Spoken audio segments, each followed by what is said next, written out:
अस्सलाम वालेकुम जी बच्चों, कैसे हैं आप लोग। अच्छा जी बच्चों, आज हमारा ये चैप्टर नंबर 4 और उसके एमसीक्यूज़, उसकी थ्योरी, उसको हम रिवाइज करेंगे, समझेंगे चीज़ों को। तो चलें शुरू कर लेते हैं। देखें, चैप्टर 4 हमारा मैट्रिसेस और डिटर्मिनेंट कॉलम जिनको हम कहते हैं, और वो बड़ा बेसिक सा है, हमने 9-10 में भी पढ़ा हुआ है, लेकिन जाहिर है कि यहाँ 3/3 है और बाकी चीज़ें हैं। तो चलें इसको ज़रा एक दफ़ा रिवाइज़ करते हैं ताकि हमें पता चले कि हमें इसमें से क्या आता है और क्या नहीं आता। सो देखें, पहला एमसीक्यू हमने बनाया, a matrix having only one row. एक ऐसा मैट्रिक, एक ऐसा कॉलम जिसमें एक ही रो होती है, उसको हम क्या कहते हैं? रो मैट्रिक्स कहते हैं। इसी तरह एक ऐसा मैट्रिक्स जिसमें एक सिंगल कॉलम होता है, तो उसको हम क्या कहते हैं? कॉलम मैट्रिक्स कहते हैं। ये उसकी ज़ाहिर है कि वो जो टाइप्स थी उसके अंदर ये चीज़ें लिखी हुई हैं। नंबर 2 है अ matrix having equal number of rose and columns. एक ऐसा मैट्रिक्स जिसमें रोज और कॉलम्स बराबर होते हैं, तो ये किसकी डेफिनेशन है? स्क्वायर मैट्रिक्स की। ठीक है, ये बी वाला आंसर। उसके बाद 3 वाला है if all elements of a matrix is zero. एक मैट्रिक्स के तमाम एलिमेंट अगर ज़ीरो होते हैं, तमाम चीज़ें उसमें से ज़ीरो होती हैं, तो जाहिर है कि उसको हम ज़ीरो या नल मैट्रिक्स भी कहते हैं। नल मैट्रिक्स भी इसका नाम है। Number 4, the order of a matrix with 3 rows and 4 columns. Order लिखते हैं ना, जिसमें ज़ाहिर है पहले रोज होती हैं फिर आगे कॉलम होते हैं। तो 3 रोज हैं और 4 कॉलम है, तो 3/4 होना चाहिए, तो ये डी वाला आंसर सही है। आगे चलें, 5 वाला, 2 matrices can be added. 2 matrices को कब हम जमा करवा सकते हैं? अगर उनका ऑर्डर सेम हो। ऑर्डर सेम होगा फिर हम उनको प्लस करवा सकते हैं और डेफिनेटली माइनस भी करवा सकते हैं। नंबर 6 है मैट्रिक्स एडिशन इज। ये जो मैट्रिसेस आपस में जमा होते हैं ए प्लस बी, वो बी प्लस ए के बराबर हो सकता है। इसको हम कहते हैं कम्यूटेटिव लॉ। कम्यूटेटिव में 2 चीज़ें होती हैं, ए और बी मैट्रिसेस होंगे, तो A plus B is equal to B plus A. तो इसको हम क्या कहते हैं? कम्यूटेटिव लॉ, और ये होल्ड करता है यहाँ पे मैट्रिसेस में। उसके बाद मैट्रिसेस एडिशन इज आल्सो, ये क्या है? ये एसोसिएटिव भी है। एसोसिएटिव में 3 मैट्रिसेस होते हैं, ए बी एंड सी, तो इसको हम कहते हैं A plus B plus C is equal to A plus B plus C. ठीक है ना, उसमें वो ज़ाहिर ऑर्डर चेंज करते हैं, ब्रैकेटों की जगह चेंज करते हैं, तो ये एसोसिएटिव लॉ भी होल्ड करता है एडिशन में। ठीक है, इसके बाद ए प्लस ओ, ये जो ओ है ना, इसको नल मैट्रिक्स पढ़ते हैं, जीरो मैट्रिक्स पढ़ते हैं, जिसके तमाम एलिमेंट जीरो होते हैं। तो जीरो किसी चीज़ में ऐड होता है तो फ़र्क तो कोई नहीं पड़ेगा, ए का आंसर ए ही रहेगा, तो A plus zero is equal to A. ठीक है, तो इस तरह से ये आंसर भी इसका सी वाला बनता है, दोबारा से ए आ जाता है। 9 वाला scalar multiplication of a matrix. एक मैट्रिक्स की जो स्केलर ज़रब है, स्केलर मल्टीप्लिकेशन क्या होता है कि अगर आपके पास मैट्रिक्स ए है तो आपने क्या करने लगे हैं जी? आप 2a फाइंड करने लगे हैं। ठीक है ना, 2a या 1/2a या -1a, कुछ भी, तो इसको हम कहते हैं कि ए मैट्रिक्स के साथ स्केलर मल्टीप्लिकेशन। तो उससे क्या होता है कि ए मैट्रिक्स के जो तमाम एलिमेंट्स हैं, सब के सब उस नंबर से ज़रब होते हैं, तो तमाम एलिमेंट चेंज हो जाएंगे, तो इसलिए इसका सी वाला आंसर होगा कि ईच एलिमेंट जो है उस पर फ़र्क पड़ेगा। आगे 10 वाला है मैट्रिक्स मल्टीप्लिकेशन ए बी। जब ए और बी को हम ज़रब देते हैं, 2 मैट्रिसेस को, तो वो कैसे डिफाइन होता है? वो ज़ाहिर है ए पहले है ना, तो पहले वाले के हम कॉलम लेते होते हैं और आगे वाले की रोज ले लेते हैं। ठीक है, columns of A should be equal to rows of B. ये ज़ाहिर है अगेन ये हमने 9-10 में पढ़ा हुआ है कि ये इसका रूल है, जब हमने 2 मैट्रिसेस को ज़रब देनी हो तो ये उस तरह से। 11 वाला matrix multiplication is generally. Matrix की जो ज़रब है वो आमतौर पे कम्यूटेटिव नहीं होती, यानी आमतौर पे a into B is not equal to b into A होता है।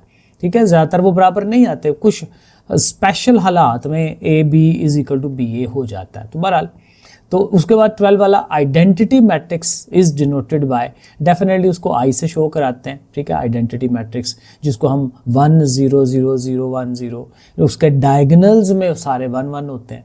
A.I, यानी कि आइडेंटिटी मैट्रिक्स से किसी मैट्रिक्स को ज़रब दें तो उसमें कोई फ़र्क नहीं पड़ता, क्योंकि आइडेंटिटी मैट्रिसेस वही होता है जो जैसे आम रूटीन में 1 है हमारा।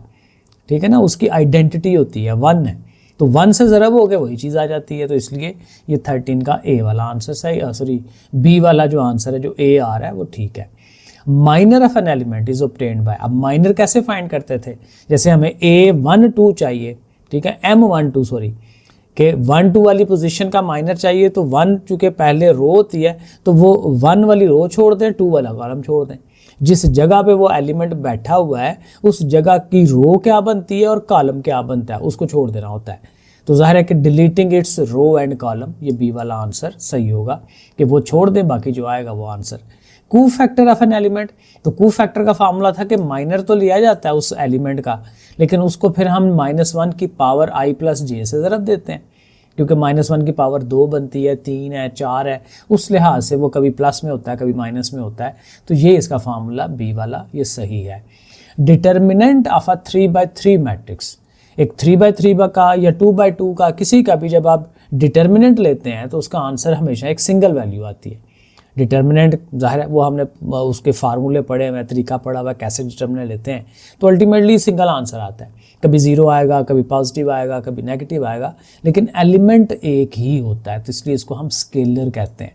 आगे 17 वाला है, if 2 rows of a determinant are identical, 2 कतारें या कॉलम अगर एक जैसे हो जाते हैं किसी डिटर्मिनेंट के, तो वो पूरे का पूरा डिटर्मिनेंट उसका आंसर 0 आता है। ये हमने इसकी प्रॉपर्टी में पढ़ा था, तो इसका आंसर जो है वो 0 होगा।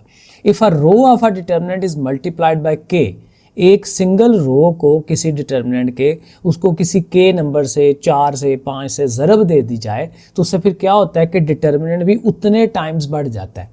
तो अगर आपने k से ज़रब दी है तो आपका जो आंसर है डिटर्मिनेंट का वो भी k टाइम्स इंक्रीज हो जाएगा। Determinant of an upper triangular matrix, एक लोअर और एक अपर था ना ट्राइंगुलर, तो उनका जब डिटर्मिनेंट लिया जाता है तो वो जो उसके डायगोनल में ऐसे करके एलिमेंट्स आते हैं, क्योंकि बाकी तो ऊपर नीचे कहीं 0 होते हैं ना, कभी ऊपर 0 होते हैं कभी नीचे 0 होते हैं, तो जो डायगोनल में एलिमेंट्स आते हैं उनको ज़रब दे देते हैं, तो वो हमें क्या मिल जाता है उसका डिटर्मिनेंट। तो प्रोडक्ट ऑफ डायगोनल एलिमेंट्स, ठीक है, प्रोडक्ट का मतलब ज़रब। इसी तरह बी वाला ये भी वही है, ठीक है, जो लोअर ट्रायंगुलर मैट्रिक्स है तो उसमें भी ज़ाहिर वही होगा कि आपको डायगोनल जो एलिमेंट्स हैं उनको आपने ज़रब देनी है। ठीक हो गया। 21, a square matrix is invertible, एक स्क्वायर मैट्रिक्स जो है वो इन्वर्टेबल यानी कि उसका इन्वर्स पॉसिबल कब होता है, जब उसका डिटर्मिनेंट 0 के बराबर नहीं होता। हमने इन्वर्स का फार्मूला पढ़ा था ना कि उसमें क्या फार्मूला होता है, 1/a डिटर्मिनेंट ऐसे करके और उसके साथ फिर आगे से एडजॉइंट ऑफ ए। तो डिटर्मिनेंट चूंकि बटे में होता है तो वो अगर वो 0 हो जाए तो फिर इन्वर्स नहीं निकल सकता, तो इसलिए डिटर्मिनेंट का कोई ना कोई आंसर होना ज़रूरी होता है अगर हमें उसका इन्वर्स चाहिए तो। आगे चले, inverse of a matrix is denoted by, तो ज़ाहिर कैसे शो कराते हैं, a के ऊपर -1 पावर लिख देते हैं, तो ये भी पुराना हमारा है।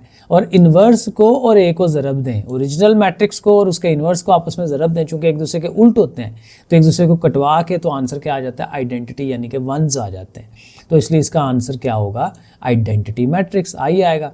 Matrix inversion method is used, अब ये जो मैट्रिक्स का इन्वर्स वाला मेथड है या क्रैमर रूल है, उन दोनों को किस लिए यूज़ किया जाता है, ताकि हम हमारी जो लीनियर इक्वेशंस हैं उनको हल कर सकें। इक्वेशंस तो होती हैं लेकिन लीनियर, इसमें x y z की जो पावर होती है वो 1 होती है, 1 से ज़्यादा नहीं होती। या आप मैथ में अपने चैप्टर 4 की जो 4.3 और 4 में जो सवाल उसने दिए हुए हैं वो इसी तरह के कि उसमें x की पावर्स कोई नहीं है, पावर्स होंगी क्वाड्रेटिक क्यूबिक इक्वेशन वगैरह होगी, तो फिर वो ज़ाहिर है हम उसको इस मेथड से, मैट्रिसेस के मेथड से हल नहीं कर सकते। तो इन्वर्स वाला मेथड और क्रैमर रूल दोनों में किसको हल करते हैं, लीनियर इक्वेशंस को हल करते हैं। ठीक है, क्रैमर रूल इज़ एप्लीकेबल, ज़ाहिर है क्रैमर रूल भी तभी लगता है जब वो जो हमारा ए बनता है मैट्रिक्स उसका डिटर्मिनेंट 0 ना हो, क्योंकि अगर डिटर्मिनेंट 0 हो जाए तो फिर हम आगे नहीं जा सकते ना, आगे और फर्दर काम नहीं कर सकते। Cramer rule is use to solve the linear equation, ये भी मैंने आपको बता दिया। इफ़ डिटर्मिनेंट ए इज़ 0, अगर उस कोएफिशिएंट मैट्रिक्स का अगर डिटर्मिनेंट 0 आ जाता है तो वो जो इक्वेशनें थी जो जहाँ से हमने वो ए मैट्रिक्स बनाया था तो फिर वो सॉल्व नहीं हो पाती, उसका हम सोल्यूशन नहीं फाइंड कर पाते, तो ज़ाहिर है कि उसका नो सोल्यूशन होगा। और जिनका नो सोल्यूशन होता है उसके लिए फिर और तरीका लगाते हैं और तरीका लगा के इनफाइनाइट मैनी सोल्यूशंस निकाले जाते हैं। तो बहरहाल ये वो चीज़ है। और उसके बाद 28 है determinant of identity matrix. Identity का अगर आप डिटर्मिनेंट लेते हैं तो ऑलवेज वो आंसर उसका 1 आता है, क्योंकि वो डायगोनल एलिमेंट्स है ना 1 1 1, तो 1 को 1 से ज़रब दें फिर 1 से ज़रब दें तो उसने 1 ही रहना है, तो ज़ाहिर है कि ये डायगोनल मैट्रिसेस में आ जाता है। और लास्ट 2 हैं इंटरचेंजिंग 2 रोज ऑफ डिटर्मिनेंट, एक डिटर्मिनेंट है तो उसकी पहली और दूसरी रो आपस में चेंज कर दें, दूसरी या तीसरी चेंज कर दें, या पहला और दूसरा कॉलम आपस में चेंज कर दें, तो उससे क्या होता है कि उसका जो आंसर है डिटर्मिनेंट का, उसका साइन चेंज हो जाता है। ये भी हमने प्रॉपर्टीज़ में पढ़ा था। तो यहाँ पे क्या होगा, change the sign, sign change हो जाता है। If a row is multiplied by -1, अगर एक सिंगल रो को -1 से ज़रब दें तो उसका क्या होगा, ज़ाहिर है -1 से ज़रब दे रहे हैं। एक तो ये है कि 1 से ज़रब दी है तो 1 का तो इफेक्ट कोई नहीं है, और चूंकि माइनस है तो माइनस से क्या होगा कि उसका जो आंसर है उसका भी साइन चेंज हो जाएगा। तो यहाँ पे हम ये लिखेंगे कि उसका साइन चेंज हो जाता है। तो बहरहाल जी ये मैंने कुछ MCQs बनाए, ये थ्योरी थोड़ी सी हमारी रिवाइज हो जाती है इस तरह से, तो इसको ज़रूर तैयार करें। ओके फिर बच्चों, अल्लाह हाफिज़।